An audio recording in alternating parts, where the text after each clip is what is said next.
Hello, welcome to Tweet the Lead You podcast, where we chat about realistic leadership theories. It's great to be back on another episode, and I'm so happy to be with my best friend, my ride or die, my best friend Angel. Angel, welcome to the podcast. I'm happy to be here.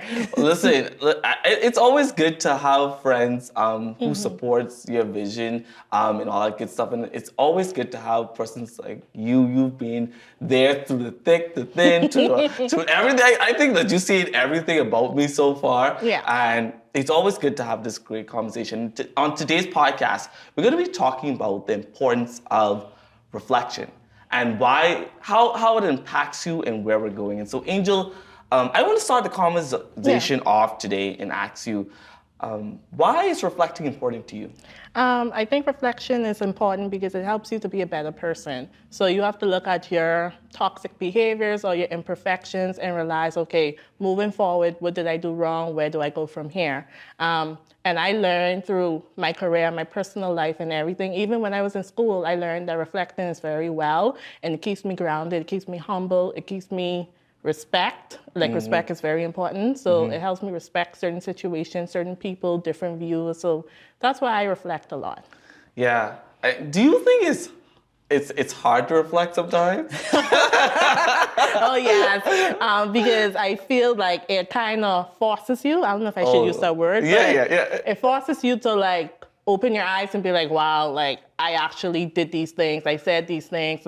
Maybe I'm the problem in this situation, or maybe I didn't handle the situation properly or professionally, or maybe I didn't understand somebody's situation or what they were trying to convey to me. Yeah. So sometimes it helps you realize that, okay, maybe my communication skills weren't the best, or maybe just whatever. So it kind of gives you to realize that we're not perfect. And that's kind of scary because in every situation we look back and we're like, okay, I'm always right. Yes.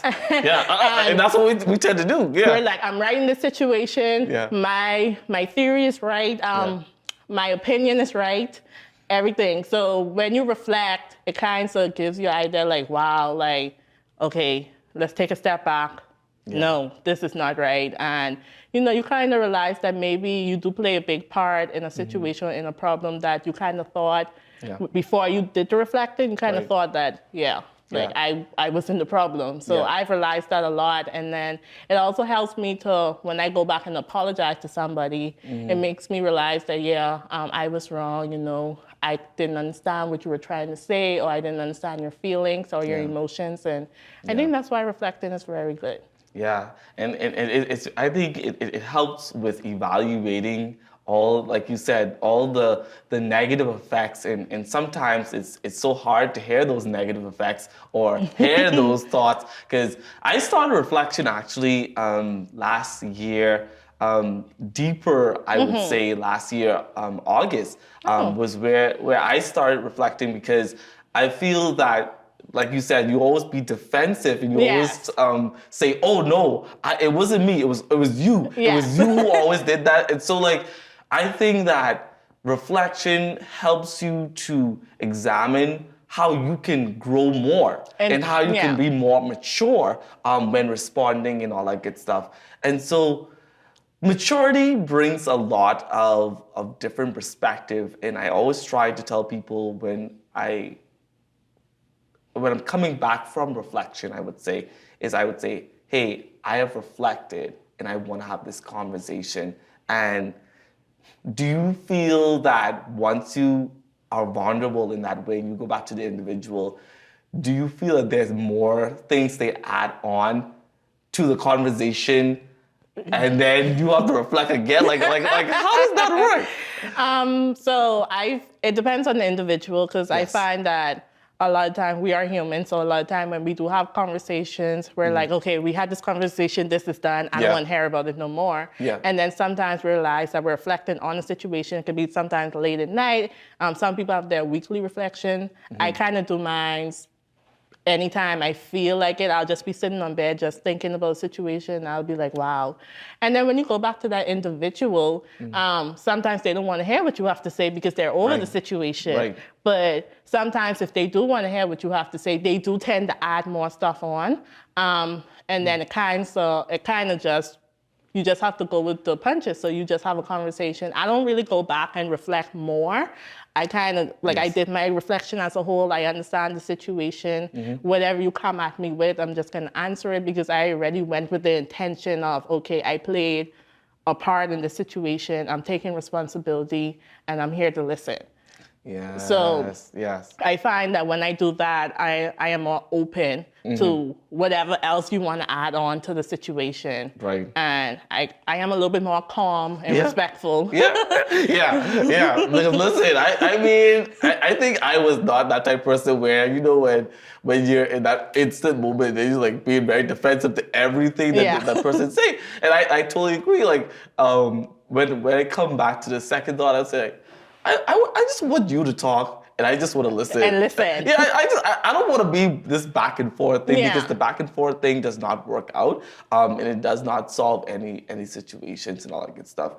Do you think that reflection helps with therapy?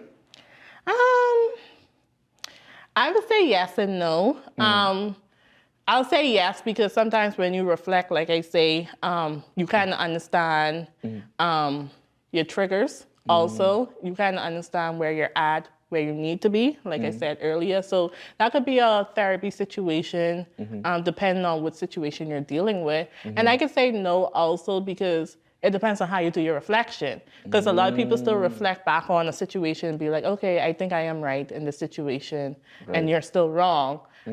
So if we're not reflecting, how would I say, if we're not reflecting properly, it could be meaningless because at the end of the day, we don't have clarity. We don't see the situation clear. We're still thinking that it's just one-sided. So you have to have the different tools to know how to properly evaluate a situation and look at both sides. So I would say yes and no. Sometimes even people reflection is talking to other people about a situation and getting their input. I tend to do that from time to time because I've reflected on a situation and I at the end of the day I said to myself, I'm like, I'm still right in this situation. I'm still right. My feelings are still And that's natural. Validated. I don't understand what this person was talking about because I'm right. And then I talk to other people who I confide in, and then sometimes they're like, you know, Angel, maybe you should take a second look at it because you kind of handled that wrong. So I could say yes and no is a therapy session, depending on how you look at it, the situation, and those type of stuff. I totally agree. It helps with certain types of situations because, like you said, you always have to go and get a second opinion on those type of conversations when reflecting. I think that's really important. And you talked about the tools that you would need. What would you say those tools you would need? So different tools I would say is open-minded. Like you have to be open-minded in a situation when you're reflecting. Don't always think that your opinion is always validated and your feelings is always right. Don't get me wrong. Feelings are important and your feelings do matter, but the other person's feelings matter also. And that's kind of hard. And don't get me, that's very hard to understand because if you're upset about a situation, how could you look back when you're reflecting and be like, okay, how do I sympathize with this person when I'm upset, when I'm angry, when I'm probably agitated. So I think those tools are learning how to just sympathize with people, be open-minded, learn how to communicate because I find that communication and understanding is very hard because sometimes you could be talking to somebody, but they're not understanding what you're saying. So where do you go from there? That's true. So basically... You're hitting on a nail.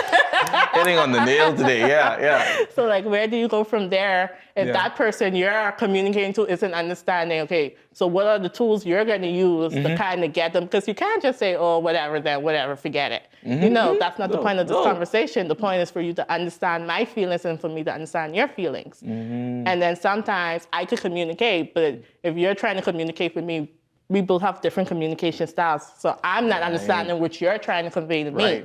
So it's definitely like, it's just tools and learning how to basically communicate, understand, sympathize, be open-minded, no judgment. Because as humans, it's very hard for when somebody is talking about something and we don't want to criticize, but we end up doing it automatically because we're humans, we make mistakes.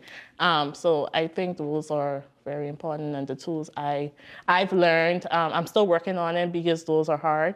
I find myself in situations where I went in with a clear head to have some. That's the intention. That's always the intention, to go in with a clear head and a clear perspective. And at the end of the day, he's like, oh, like, Tyler, where did you actually went to another level and all that stuff? Yeah. I went in with a clear head, and as I'm talking, and I feel myself getting angry. So having the tools to, like, you could get angry, but bring yourself back down. I feel like sometimes it's just being like, okay, I still want to continue this conversation today. Yeah. So just give me 5 minutes. I breathe, I come back. And I'm like, okay, so what were you trying to say? And then sometimes I have to do that throughout the conversation, depending on the situation, because, you know, like I say, triggers, people say things, and then if somebody don't understand your triggers and your trigger warnings and stuff like that, it's certain things that they say that'll just upset you. And it's kind of, okay, like, I'm getting upset. How do I handle this? How do I not get defensive? Because we're going back into the old situation after I reflect. And sometimes you do have to come away from the situation and be like, you know what? I think I need some more reflecting on this. Let me come back. Yeah. And do you think that reflection has a timeline? No. No. I know a lot of people say, if a situation happened, let's say in January, and you want to talk about it in May, some people are over it. But no, that's your feelings, and that's when you feel okay to look back at a situation and have some type of clarity. So I've talked about, I had a situation happen over the summer, and I brought it back up in the fall. Because that's just when I actually sit down unintentionally, look back at the situation. And when I'm thinking about it, I'm like, you know what, let me message this person and have a conversation. And they're like, wow, I can't believe you still remember that. And I'm like, yeah. Sometimes you cannot force a timeline. No. Because then you're not going to be thinking clear. And you're not going to be open-minded. Because you're just trying to hurry up, deal with the situation, hurry up, have that conversation, hurry up, close that chapter. You can't do that. No, and that's what happened to me. I have a friend actually that we are currently going through that situation where I'm telling them, I say, okay, well, I'm going to allow you to reflect on these thoughts and questions that I've had. I feel relieved that we've had this conversation, but I said, like, no, I want you to reflect and then come back. There's no timeline towards it. So I want you just to reflect, because it's an open question that they didn't know how to respond to it. And so I totally agree. It's always good not to give that timeline. It also helps you to reflect more on where you are with that individual or individuals and all that good stuff, and how you can make a smooth transition as to maybe continuing the friendship or connection, or maybe just moving forward in a positive way. And I think that's a good way to end this podcast episode. And I think as we look towards the future, I urge and I encourage people to reflect.